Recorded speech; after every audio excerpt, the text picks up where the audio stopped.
I think it's really brilliant about what Hotmail did, especially since I still have friends who still use Hotmail. Yeah, I still see it. I honestly didn't even think Hotmail was around anymore. I didn't think the business was around. I still see people with AOL and Comcast emails. AOL worries me. Yeah. Like Comcast I get because you get a Comcast email if you sign up for Comcast. Yeah.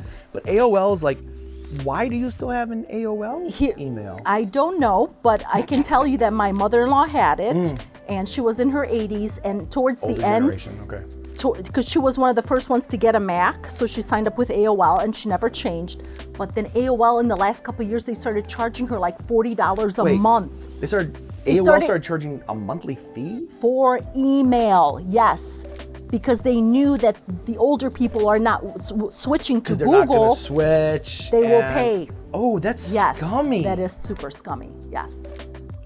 So that's why they're no longer a popular company, I guess. I mean, rightfully so. Yeah. Which kind of makes me think about the discs is, it's great to give out these discs. It was great marketing at the time, but think about the landfill.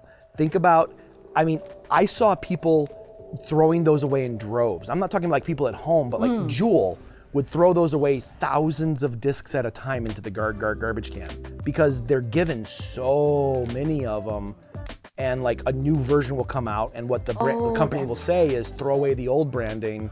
This is the new branding. Because that was the updates then. It was and the everything. updates. And stuff like that, yeah. Okay. Well, I'm glad we don't have to do that anymore. We just so download glad. the update.